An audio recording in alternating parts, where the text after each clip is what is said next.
Good evening, everyone. I'm Ann Wargo. I'm the current president of the College Women's Club, and I welcome all of you to our Zoom call talking about private school admissions and testing. And in 1917, Helen French and Mabel Sturgis started the College Women's Club to support young women in pursuing their educational futures. And we continue to live towards that vision and mission today in 2021. And I'm happy to say that Dina Glasofer from Glasofer Educational Consulting and Dale Seabury, her associate, are here tonight to talk to us about private school admissions and testing and to give us an overview of that and to answer some questions. So without further ado, I will turn the mic over to Dina and Dale. Great. Thank you, Anne. It's nice to see all of you here. And I'm Dina Glasofer, as Anne mentioned. I'm the founder of Glasofer Educational Consulting. And if you're on this presentation tonight, presumably you have either already started the process of applying to private schools, or you're thinking about it, or you're not sure. So we're hoping that we can provide some helpful information for you and that we can give you some tips and some information that you'll find helpful. So we'll tell you just a little bit about who we are. So as Anne mentioned, I'm the founder of Glasofer Educational Consulting. I used to work in admissions at NYU for several years in their business school. I also worked for several years doing helping applicants applying to business schools through a small consultancy. And I worked at the Pingree School for 5.5 years, primarily working with their middle school and upper school applicants. I also worked in the communications office alongside the admissions office. And over the past few years, I had had a lot of families coming to me just asking for advice and support around applying to private schools. And I started doing it a little bit on the side, realized I really enjoyed it. And I realized there's just a lot of people who aren't sure what the process is like. It, seems kind of confusing. It can be a little bit overwhelming and stressful. So that's one of the reasons I decided to focus on advising and doing college admissions consulting full-time. And the goal with Glasofer Educational Consulting is really to help demystify the process of applying to private schools, to also help applicants put their best foot forward and help them figure out what to focus on, and then also reduce the overall stress, which we know comes with it. And now I will let Dale introduce herself. Hello, so happy to be here. I've worn several different hats during my 13 years at Pingree, which is where I met Dina. And that included working in the athletics office, in the admission office as assistant director of admission and director of financial aid, and then most recently as director of communications and marketing. And I continued to be an admission interviewer and deeply involved in the admission office while I worked in communications. So throughout my time at Pingree, that was really a focus of mine. And I then got to focus on some of the larger initiatives of the school. And throughout my time at Pingree, probably my favorite job was to serve as an advisor. I did that for upper school students for many years, and that allowed me to work really closely with students, parents, teachers, and it was really a highlight for me. So I was thrilled to partner with Dina in her new venture. She's my colleague and friend, and we were both very passionate about helping families navigate the independent school admission process. Great, thanks, Dale. So as we're getting started, I think it's really important just to talk about some of our values at Glasofer Educational Consulting and what we believe. And I think Dale and I, one of the reasons we work so well together is we share a lot of these values. And we think that some of these beliefs will be really helpful as you are starting out the admission process. So one of the first things as you're thinking about, your child and your family is it's so important to be authentic in the process. You want to find a school that wants your child for who they are and your family, and that is really, happy about who they are. And it's not about trying to be somebody who you think the school wants to see. And that's something we talk with families about. We also know that it can be really easy to get caught up with the numbers of testing and grades, and really applying to private school is a holistic process. There are so many other factors outside of just grades and test scores that come into play. And those really help give a broader picture of who your child is. And we'll be here to remind you of that, and to also just help you not promote, but really focus on what is really unique about your child. We also believe that it is so important to be aware as parents that how you act and your stress level filters down to your children. So if you can try to stay calm throughout the process, your children will pick up on that. And we're here to remind you of that, and also offer some practical tips throughout the process to make it more manageable. And then last, we really talk a lot about the right fit. And Dale and I truly believe that, just being, having worked at a school, we saw students where it really was the right fit, and in other cases where it wasn't. And that's often what families come to us for, is they're just not sure. There's all these different schools. What are the differences? And when you do find a school that is the right fit for a child, that's where your child will thrive, not only academically, but also socially, emotionally, and it will set them up for success in life. So we really believe that these values are so important. And hopefully, if you can also embrace some of these as you start off the process, we think that you'll start off on the right foot. Great. So we just added in a little bit of humor here. Just, I know, everybody is sick and tired of COVID, and, a lot of us have, changed, what we're wearing. But again, this slide just really shows that it's so important to find a program in a school where you feel comfortable and find a sense of belonging. So now we're going to talk a little bit about some of the differences in the benefits of private schools. So without knowing exactly who's on the call, some of you might be coming from private schools, other might be currently in a public school system, and you're wondering, well, is it worth it? What are some of the real differences? So some of these are more obvious, and then there's others that are often, surprises to families. So we're going to talk about a few of those. So one of the more obvious ones probably is most private schools have small class sizes. So if you're coming from a school where you have 20 plus students in the class, you'll find that many private schools have average class size of 10 to 14 students, maybe even smaller. This means that your child's going to get more individualized attention. They're not going to get lost. The teachers are going to know them. And, again, it's just a different experience. You'll often find that teachers are really deeply engaged at private schools. Most schools have annual contracts, so teachers' work contracts are renewed on an annual basis. It's not tenure, so they're constantly needing to show that they're doing a good job. And again, I think a lot of teachers move to private schools. Sometimes the pay is not even as good, but because they really want to be there.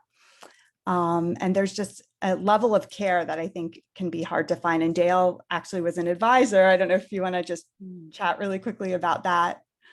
Yeah, so schools can vary a bit, and individuals within schools can certainly vary, but for the most part, almost all independent schools have an advisory model where there is someone at school who is looking out for your child in a 360-degree way. So when I was an advisor to high school students, I was looking out for not only their academic success, but also their social and emotional adjustment and progress. And so I would meet with a small group of students. For me, it was always 2 or 4 years that I would hold on to one group. And so we would become very close as a group, but then I would also meet with students individually as needed. And I think that's really where the magic happens at independent schools, is just the level of interest and knowledge and care that the adults can have of each student. So When I would meet individually with kids, I would help them to explore new activities. I would stay in real close contact with parents. I would often say things to the child that was exactly what the parents were saying at home. And yet, because I was not their parent, it was wise and it was lovely. And they would do those things. So that's another magic thing about advisors. And then I would just really be able to coach kids on executive function skills, things that it might be difficult for a teacher to do in the classroom, even with a small class size, but I could follow kids and sort of check up on them and help them in ways that were not strictly academic. It's just a really great offering of independent schools. Great. And I will say, as a parent of a child who graduated from an independent school, that it's another adult who's looking after your kid. That's like they're in the body of the school. Who knows what's going on? So I concur. And especially too, when, your child is starting new, the advisor, especially at the beginning, is really kind of, almost spying on them, just watching after, making sure that they're doing okay. Another benefit too is at a lot of schools, learning is considered cool. So if you have a child that, really enjoys having discussions and they feel like, there aren't that many other kids around them that also really are engaged in their classes, and again, depending on the school, there's a lot of schools where they can find that. Another benefit is the focus on educating the whole child. So at most private schools, you'll find it's not just about the academics, but there are values that each school embraces and focuses on. And this might be a little different at different schools, but it might be about, being an honorable person and bringing in speakers who talk about these values. But there is a lot, and that's built into the school day, whether it's speakers, advisory groups, but, a lot outside of the classroom that is part of an education. And many parents would say to us, I really want a school that embraces the same values that we emphasize at home, because we feel that, it'll just be an extension of our teaching as parents. Many private schools also offer a breadth of opportunities and usually additional opportunities for students to get involved. So we often would hear from parents applying that their child maybe tried out for teams and they got cut, and then they, ran for student government and they didn't make it. And there were all these things they wanted to do, but they were having a hard time doing at their school. So at many private schools, there are different, there might be some schools that have no cuts, or maybe they have additional levels of teams and additional activities, but schools are really looking for your child to be involved. And if something doesn't work out, they'll talk with them and find something else that they can be involved with. Something else, and this I think is something that comes as a surprise to a lot of people, is the diversity of student bodies. So often I've heard parents say, oh, well, I thought everybody would be, just like me. And, they were kind of amazed at the amount of diversity that they noticed at different schools. So at a lot of private schools, you'll find students coming from many different neighborhoods, also different backgrounds. This could be based on race, ethnicity, religion, as well as diversity in thought and opinions. And, again, many schools are looking for this because they feel that this is part of the education that your child is going to get, learning to, be in a classroom with somebody who has a completely different background from their own. And then the facilities and resources at private schools, I think, are usually pretty impressive. Along with a pretty hefty price tag comes a lot of these nice facilities. So it could be state-of-the-art workout centers, it could be an on-campus farm, it could be, wooded areas where the students can be, having their science class and doing outdoor adventures, or, outdoor tents for music classes during COVID. So that's something that, I know a lot of families appreciate. And then last is an alumni network. So many students who are graduating from private schools stay in touch with their schools. A lot of them have offices of alumni employees who reach out. They have annual events. They have, a lot of career events, and students continue to stay involved and engaged. And it's kind of a lifetime network, similar to what you might find at in college. So now I'm going to talk a little bit about some trends in private school admissions. So certainly I think if we were to have had this conversation at the beginning of COVID in March, the summer of 2020, I think there probably would have been some concern about our schools going to be filled. And many of you might have heard this already, but there has been a big boom in terms of the number of applications to private schools during COVID. I think the landscape over the last 18 months has changed, I think, and we're not saying this to cause further stress, but just to be realistic, there has been an increase in the number of families applying to private schools. I think a lot of families started to reassess, especially as they were hearing that their local public schools might not be in person, starting to think about, well, what are the other options that are out there? So there are definitely families that hadn't been considering private school before that have. There's also been, a big influx of families from big cities moving to the suburbs, certainly being in New Jersey.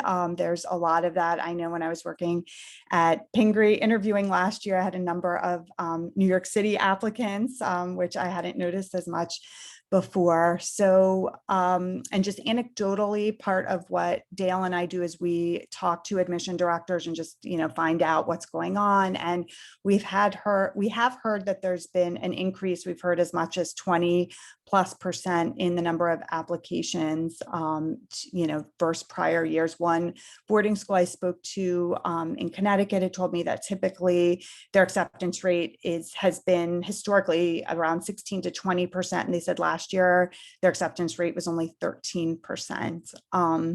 So that's just kind of what's been going on. There's also been an increase from some schools with an increased focus on DE&I, diversity, equity, and inclusion. So I think just with Black Lives Matter movement and what's going on, around our country, there are some schools that have just strategically with their enrollment management plans have focused on increasing diversity. So these are just a few trends to think about as you're getting started with the process now.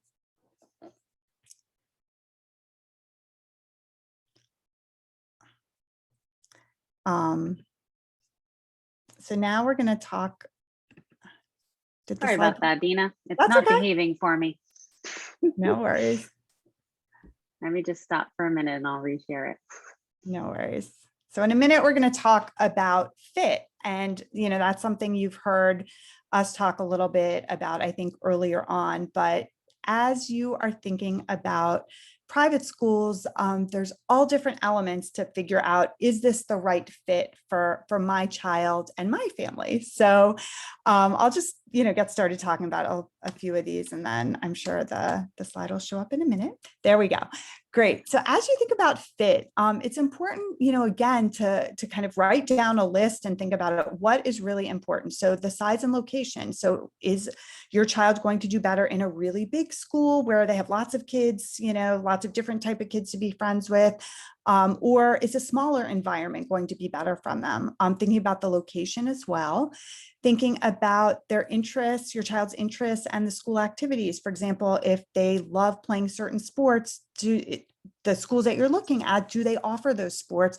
If your child happens to be a very strong athlete, how strong are the teams there? Is this going to be, a school that they want to be involved with the team on? Or if they are involved in the arts, there are definitely certain schools in the area that are known for their jazz bands or their orchestras. So looking into that is something to think about. Also, something else that might change a little bit between different schools are the teaching methods and learning styles. So some schools are known for being more innovative, more hands-on project-based learning, where more of the learning takes place outdoors. Maybe it's a little bit more student-driven versus other schools that may be a little bit more traditional. Also thinking about if your child needs any extra support, if you have a child with any learning differences, thinking about which schools can support your child. And there are definitely different levels of care and support offered at different schools. So it's important to really be open and honest and transparent with the admissions department about that, because you want to make sure if your child does have any specific needs, that the school that you're selecting is able to support them adequately. Something else to think about is single gender versus co-ed. Some families are pretty set, they want one or the other. Others aren't really sure about the differences and might find that it's a nice surprise to consider one option or the other.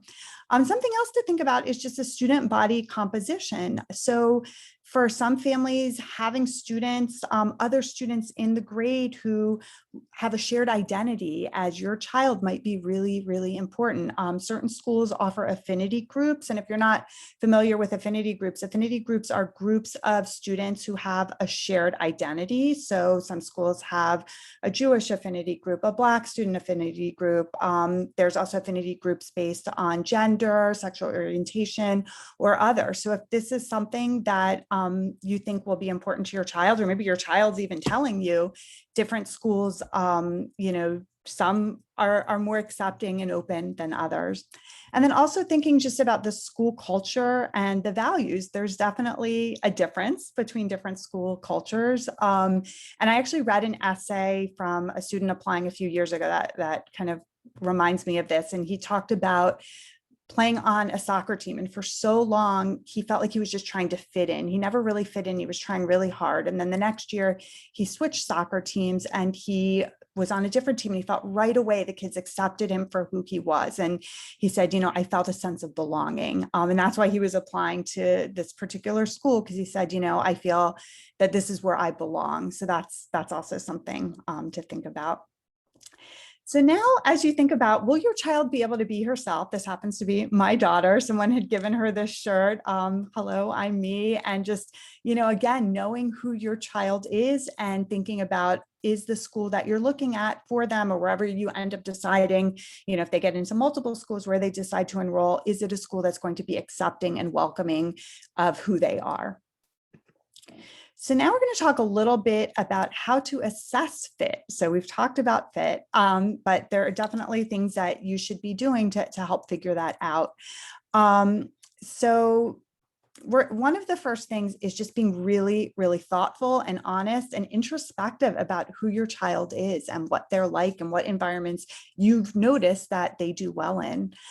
Create a must-have list for yourself, for your child, also for yourself. If as a parent, you know that, for example, driving 45 minutes is going to cause you to pull your hair out if you have to do it 5 days a week, then you should limit where you're looking at schools. Do your research too. So this is something, again, to learn about what we were talking about. If it's the right fit, you should start following schools online, social media, talk to current families. A lot of schools actually have on their admission pages, have parents who have volunteered to talk with you. So reach out and talk to them. And don't expect that schools will tell you how they compare to other schools. You're going to have to do, some of this research on your own. And certainly, Dale and I were always happy to share some of our thoughts around this. And Dale's going to talk about you're also going to want to go to events, whether they're in person or virtual, like this one. Ideally, you would be able to attend multiple events at a school to be able to see different aspects of the school. The world we live in right now is not normal, and ideal is often not possible. So you do what your family is capable of doing. But with whatever event you go to, you try to get a feeling for the school culture, for the atmosphere. If you can take a child, let's say you're going on a self-guided tour, there might not even be other students in the building at that time this year, but you do your best to sort of get that gut feeling. It's really important. If you are able to attend an event in person or virtually where there are community members there, ask thoughtful questions. Think ahead of time of what you would really want to know from someone who's unscripted. Why did you choose this school? What type of students seem happy here? What would you change about the school if you could change something? You might be able to see a panel of students or of parents or teachers even But I think the really important information comes from those hallway conversations, or maybe you're able to take advantage of what many schools offer on the admission section of their website, which is to connect with current parents who have volunteered to answer questions of prospective families. So that's a great thing to do. And you should ask your hard questions of them. They will, I think for the most part, really give you truthful answers about their experience.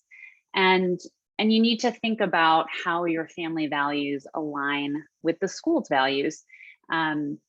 We talk a lot in the admission aspect of schools, in the admission office, about mission appropriate applicants. And so while a lot of these independent schools are similar, they do have their own specific missions. And you want to find a school that's an extension of your home. And the way that you want to raise your kids, you want school to be in line with that. So, take a look around the website beyond the admission section. You should look deep, deep, deep into the websites. You might even look at strange, kind of surprising resources, like if they still have their summer reading list posted. Look at some of the events that are offered for current families. Look at some things that you might not be geared specifically toward a prospective family. And I'll give you a little bit more of an idea. And then if your child is offered the opportunity to do a school visit day or even a period of time, absolutely take advantage of that, and encourage your child to think about, what kind of feeling did you get in that school? Did you feel comfortable, even though you didn't know people? Is it a place where you can see yourself? When you looked around the cafeteria, when you looked around the halls, when you looked around the English class that you sat in on, did you feel comfortable and like this is a place that you could really thrive? And wait in the car for them to be ready to talk, because we all know that kids talk when they want to talk, not when we want them to talk.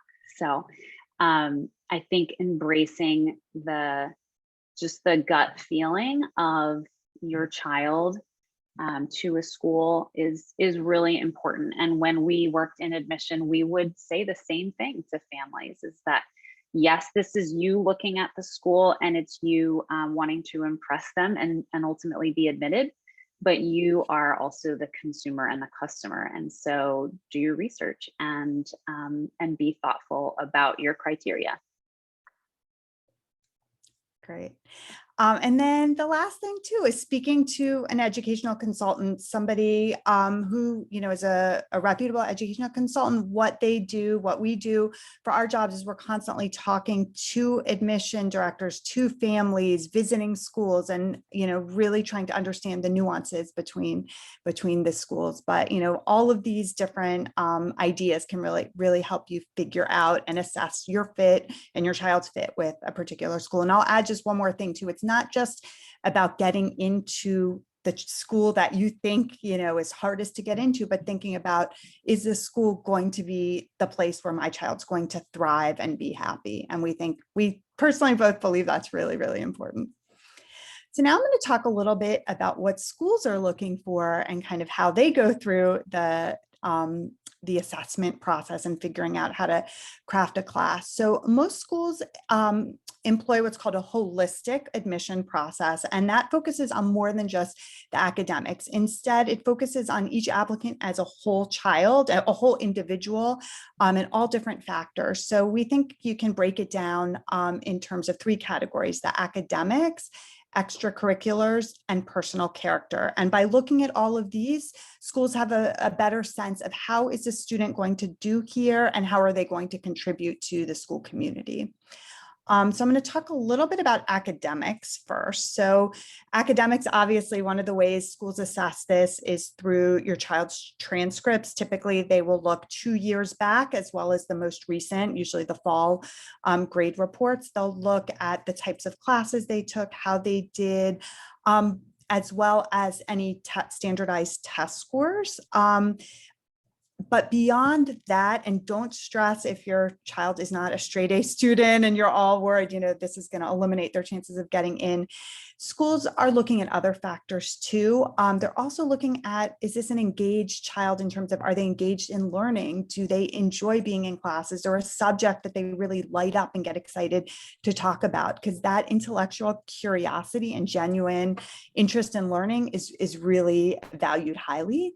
And also there's going to be teacher recommendations, and a lot of that comes through in the teacher recommendations. So Dale, I think is going to talk about extracurriculars.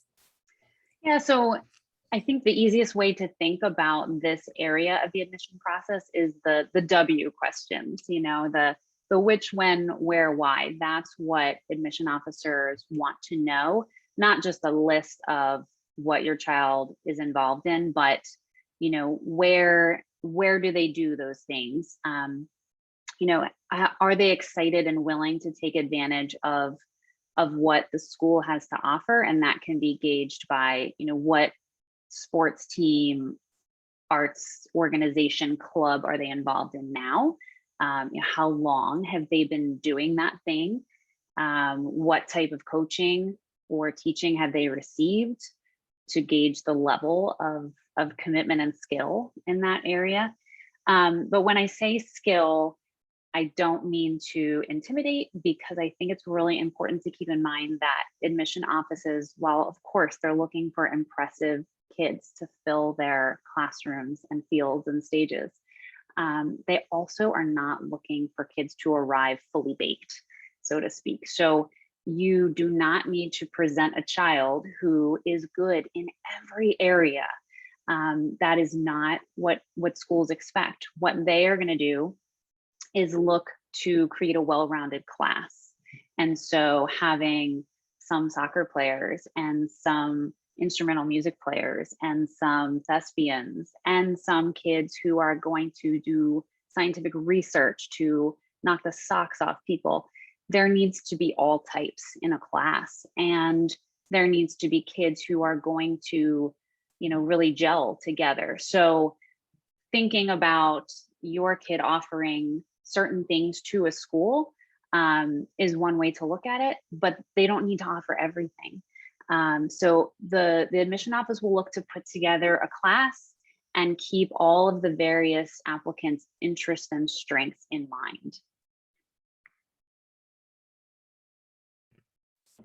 Great. So the last bucket that we want to talk about is personal and character. So again, there's all these, pieces about your child on a page, but really, who are they as an individual? What kind of person are they?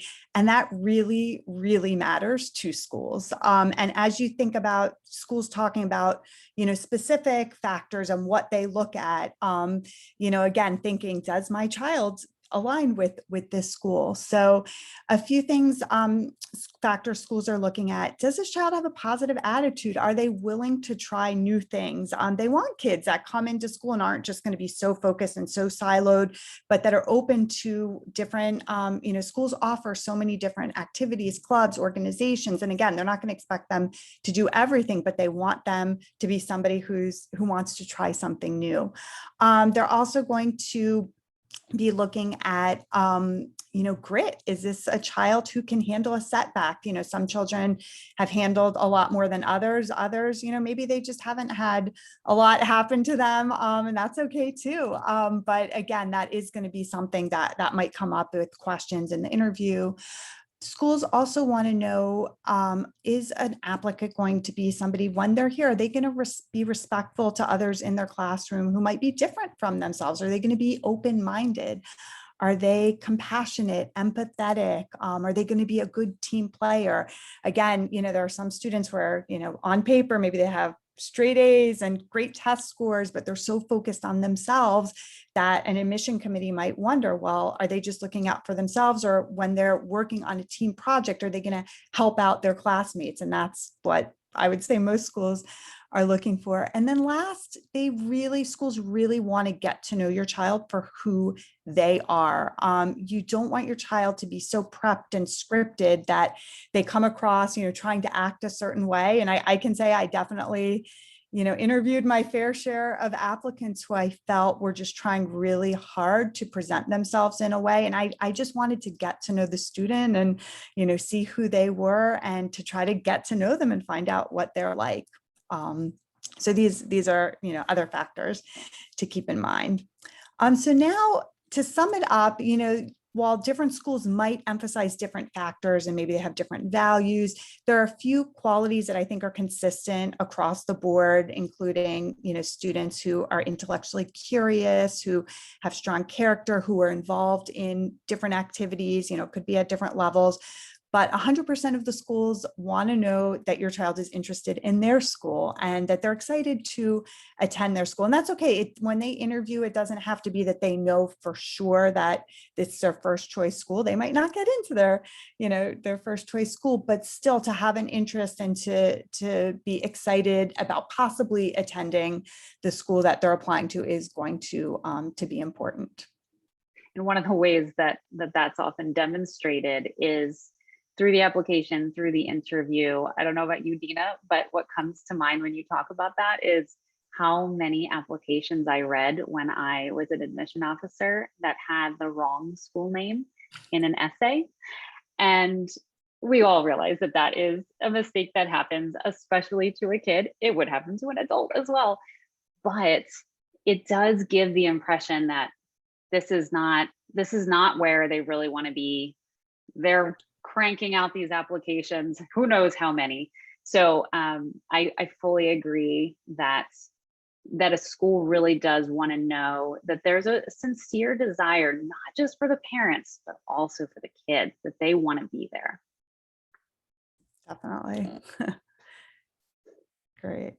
So the last piece of the equation, I guess, is kind of goes together with the academics is standardized testing. I know this is often a dreaded piece of the equation, understandably, and different schools have different requirements. So it's really important that you look at the schools your child's planning to apply to and make sure that you're following what they're looking for. I think last year, most schools were super flexible and were, testing was optional.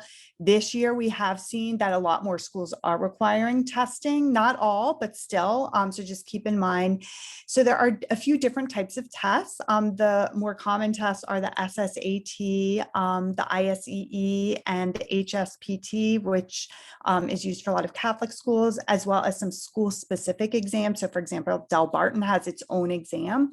There are some differences in these tests. So for example, the SSAT is a test where you get points off if you miss a question. There's some differences in terms of how much vocabulary is covered. So certainly talking with somebody who knows about some of the nuances between these tests and which tests will be right for your child is important. And I would say too, most schools don't have requirements for you have to score a certain range. I think most schools don't even report their averages, but certainly doing some prep work in advance does make sense. You don't want to drive yourself crazy. And that's something, that we provide guidance around. Some schools are also requiring what's called the SSAT character skill snapshot, which is an ungraded, but it's like a 25-minute assessment to really get a measure of different students on different skills, such as intellectual engagement, social awareness, open-mindedness, resilience. So this is something some schools, especially more boarding schools, require this. And if you're not sure which test to take, there are test prep centers, which we recommend that can do some diagnostics. And I just want to add to it's important now is definitely the time if you are applying to a school that does require testing to sign up, because there are limited number of spaces and testing locations are filling up. There's also options to take it online at test centers, which has a little bit more flexibility. So when we think about admission decisions, which of course is on every parent's mind if you are thinking about applying, I think it's helpful to think about it as a puzzle, and there are missing pieces that every school is looking for. So identifying the missing pieces for the class that your child is applying for is really the focus of the admission committee. And schools look at the makeup of a class. If it is a class that is moving up in the school and they are adding to it, then that is hugely going to change the process. So the terminology is an entry year versus a non-entry year. For a lot of schools, for a high school, of course, the entry year would be ninth grade. But some schools have a full middle school starting in sixth grade. Others, their entry year is seventh grade. So if you are applying to an entry year, there are going to be many more spaces. The process is going to follow a different timeline. And the chances are, the statistics and all of that are going to be quite different. So one of the aspects of this is institutional priorities. Is the school looking to increase the quality of athletic programs? Maybe it's arts programs. Maybe it's looking to increase its academic reputation or change its academic reputation entirely. In the actual process, there is variation between schools, but Dina and I have attended many national conferences to know that schools approach this very similarly across the board. There tends to always be diverse representation from different areas of school life on the admission committee. So you would have teachers from different disciplines, you would have administrators, you would have, of course, members of the admission office, sometimes a school psychologist, sometimes a learning specialist, and on and on. There can be coaches, there can be arts faculty. It's a group that should represent different areas of the school. And there are typically multiple readers of each student's file. So whether that's a digital file or a paper file, more than one person is typically reading all about your child and getting to know him or her. And then there is debate and discussion that goes on about each applicant. And, Dina and I remember this well, that, there can be very spirited debate because the schools are thinking about these kids as individuals and what they're going to bring to the school and who they're going to be. And it's a really dynamic process. It's also a very personal process. So here's where I talk about luck, because there is a decent amount of luck in this process. And I think it's really important to talk to your child proactively about the fact that some years there are, I would say most years, there are incredible admissible kids who don't get admitted to these wonderful schools. And the staff at the school is heartbroken over that. You might fall victim to the fact that year in the ninth grade, for instance, that school needed a lacrosse goalie and a tuba player, and your child didn't fit into one of those categories, although he or she was an amazing academic record and incredible extracurricular involvement and a wonderful personality. It's not their fault. And so talking now to your child about the fact that, hey, this is sort of the first time in your life that you're going to be holistically evaluated, which is the case for most kids. And talking to them a little bit about how the process works, how there is an aspect of luck and just an aspect that they're never going to be able to control. And that regardless of what happens, this is not a comment on their worth as a human being. So I just hated to see when I was an admission officer that this process could really damage a kid or a family. And I think that a lot of that can be prevented by some really open and honest conversations that are proactive before you get going. Great. And I'll just add one thing. I made me think, I read a book, it was actually about college admissions called Who Gets In and Why. And one of the admissions directors at a college said, there sometimes are students that are in the admit pile and then at the last minute, for whatever reason, get moved. And he said, I wish those students knew how loved they were and how badly we wanted them. But like Dale said, sometimes institutional priorities just, trump what other decisions. So now just talking about the application process, and basically we have, lots of different steps here, from school research to filling out inquiry forms, attending events, visits, filling out essays. Some schools have multiple essays, interviewing, getting teacher transcripts, extracurricular recommendations, test scores. There is a lot to keep track of, and we just put this up here to make the point that it is really, really important that you stay organized and that you plan it out and that you have a system to keep track of everything. That's often where we help out. But again, there's a lot that, you're going to have to keep track of. And, we know there's other things going on in your lives. You're not, fully dedicated to this, nor should you be. But just, staying organized is really important. So now just looking at application checklists, and I'm not going to go through all of these because there's a lot of information up here. If anybody is interested afterwards, feel free.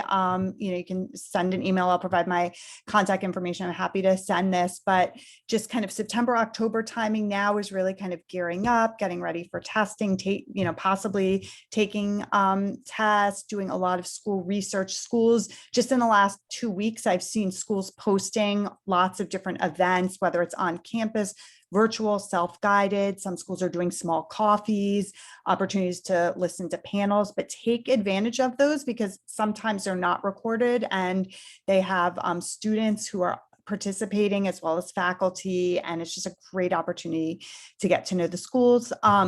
Once you apply, and then I wanted to point out too, there are a few schools that offer discounts, or it's free if you apply by October 31st. So just if you're able to get a lot of your application in by that point, that's kind of a nice goal to work towards. Then kind of November, January timing, that's typically when, you're actually submitting your application.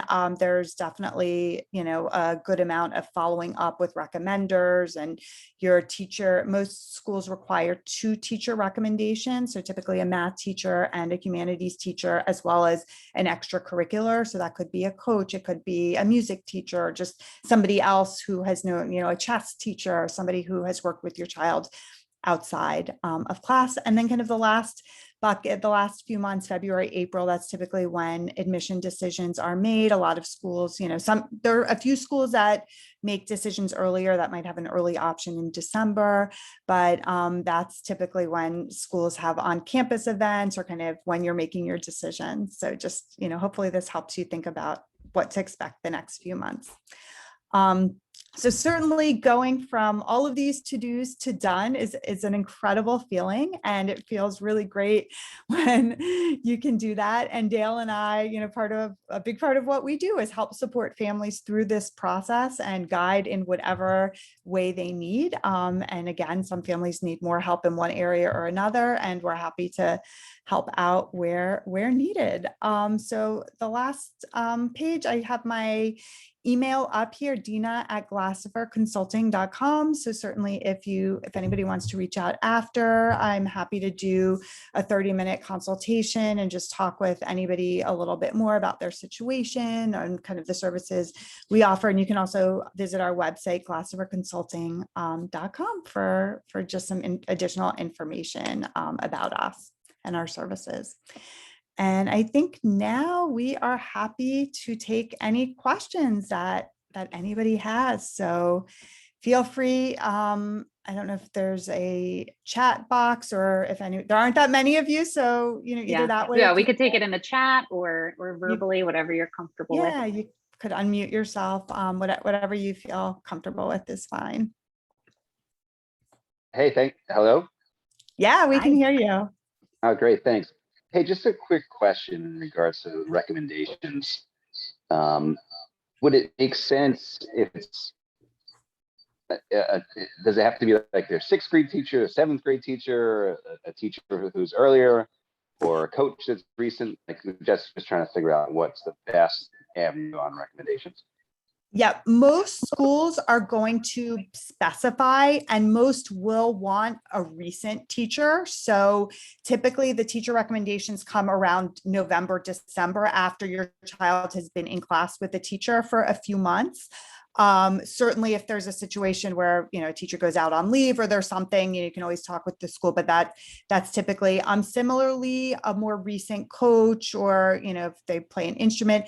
Occasionally your child might be, say they just joined a new team and the coach doesn't really hasn't gotten to know them, but they were working with, they were coached by somebody for a year or more in the past. Often with the extracurricular recommender, there's a little bit more flexibility. You want it to be somebody who knows your child really well and who can attest not only to their abilities and skills, but also their character and what they're like, you know, as a participant in whatever activity they're involved with. Great, thanks. Yep, you're welcome. Good Great. question. Don't be shy.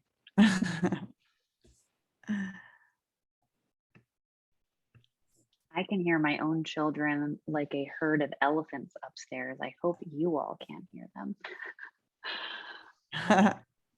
I can't hear any of them. And I would say too, just, you know, kind of something else just to keep in mind if there aren't any questions, is if you are reaching out to schools and starting to, you know, get some information now, certainly you can, you know, ask the schools some questions.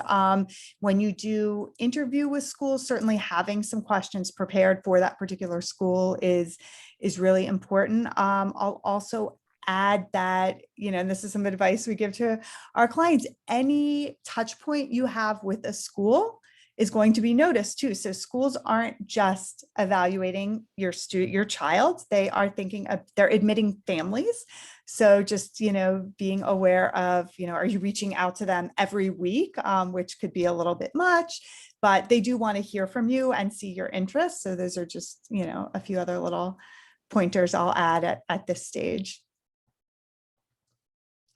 Yeah, and I think something that pops into my mind about this entire process, Dina, is that it can be a stressful one, as you've mentioned previously. And I think the best gift that you can give your child, if this is something you're going to pursue, is to be the grounding force and to help them keep this all in perspective, that there is no one school that is going to make or break your child's success.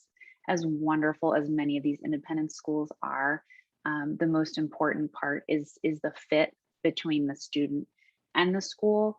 And I truly believe that the way a family approaches the process and the way that they approach the individual needs of their child is the most important part. So even if you're feeling the stress and the weight of sort of your child's future on your shoulders, as we all are as parents, I think anything that you can do to present a calm and a balanced approach to the whole process will just be so helpful to your child in the long run. Great advice, Dale. And I will add, Dale often worked with parents too of her advisees giving advice. So great. Well, thank you. Any last call, I guess, for questions? And then I think we'll wrap up if there's no other questions. Great. And I don't know if you wanted to add anything at the end. Well, I want to thank everyone for attending this tonight. It was really helpful. And that checklist is priceless, actually, just to know how to gauge your progress and where you have to be doing what along the way. So that's a piece of priceless information there. I want to invite everybody to join us in the College Women's Club in our efforts to raise important funding for young women as they pursue their college ambitions. And we welcome everybody to join us, to make a donation, to become part of the College Women's Club. And we thank Dina and Dale for their time tonight. And I hope that this was useful to everybody. And we also welcome feedback from anyone about this or other things that we've been up to in the College Women's Club. So thanks to everyone for joining us this evening. And we will we'll send out a follow-up to all of you in the coming days. Thanks again. Bye-bye, everybody.